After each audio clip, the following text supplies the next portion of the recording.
You've heard about it raining cats and dogs, but what about blobs? Our next story is probably the weirdest weather report you've ever seen. August 7th, 1994. A storm unlike any other descends upon the small city of Oakville, Washington.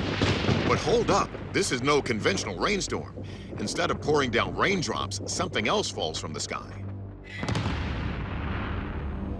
Oakville resident Sonny Barcliffe takes these photos of what can only be described as blob rain. It's not water. The blobs appear to be comprised of a translucent, gelatinous substance. And in some photos, wait for it, they're accompanied by dead frogs. Can it get any stranger? Yes, it can. Just after the blob rain, Sonny's mother falls ill, prompting Sonny to send a sample of the blobs to Dr. Dave Little. And the lab findings only add to the mystery. The specimen was like fresh gelatin. It was handed over to our laboratory and viewed under a microscope. But my laboratory was not equipped to ascertain the exact chemical nature. This rain of blobs blankets a 20-square-mile area and falls a total of 6 times over 3 weeks. It falls on trees, grass, cars, and of course, people. Within days, people were reporting vomiting, nausea, disorientation, trouble thinking. It was almost like they had the flu, but symptoms persisted for 2 to 3 months. And animals like cats and dogs that came into contact with the goo ended up getting sick and dying. But further lab tests of the blobs do reveal a clue. They found that the blobs contained cells with nuclei, saying that they were biological material, and found 2 very harmful types of bacteria. One is a food spoiler, and the other is found in the human gut.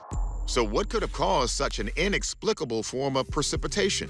The Bible talks a lot about rains and storms. Sometimes it's a prophecy bringing something deeply negative. One Bible verse in particular, Ezekiel 38:22, talks about a plague of blood by torrents of rain and hail.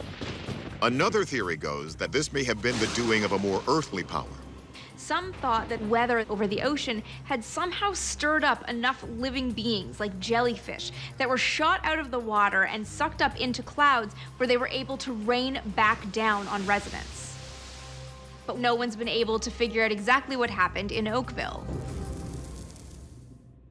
Prior to the blob storm, Oakville residents noticed that there were military aircraft in their skies almost daily. Many began to wonder if the U.S. government had anything to do with what happened. The Air Force denied knowledge of the incident, so the townspeople had to explore other explanations. Our experts are here to help. First, we turn to physicist Matthew Shadagis. Is it possible these are jellyfish brought to land by some freak event? Oakville is not that far from the ocean.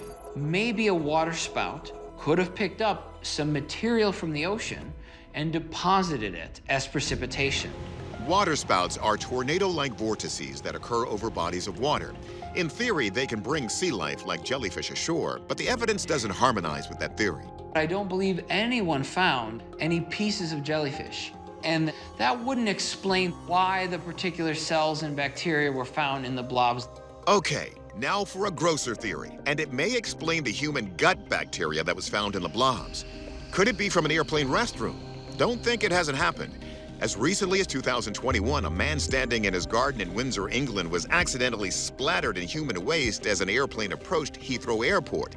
But in Oakville, the evidence doesn't line up with that theory. The FAA has strenuously denied that we had human waste that had been dropped from airplanes. Furthermore, airlines will have a bluish tint to the fluid used in the waste system.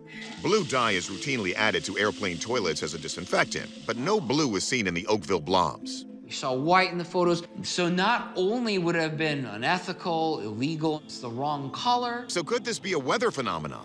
Not exactly, according to meteorologist Juan Hernandez, but he thinks it's related. Before there was any research done on this substance, this was actually called star jelly. When any animal eats the spawn of a toad or a frog, there's always some sort of jelly that is attached to those eggs. The next part of the puzzle is moisture. When enough rainfall combines with the jelly attached to the eggs, it expands. There was about 1/4 of an inch of rain in this specific location. 1/4 of an inch of rain should be enough to allow for the jelly to expand. So the theory is that animals ate frog eggs, vomited them up, and then the rain expanded them. Though that would explain the frogs, Shedagis isn't sold.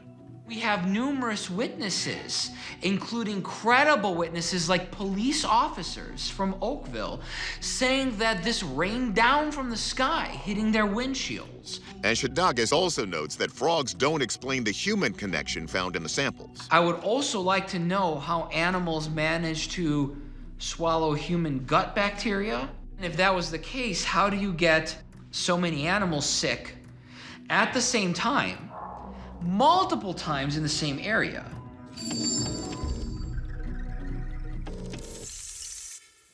Our verdict, unidentified living substance.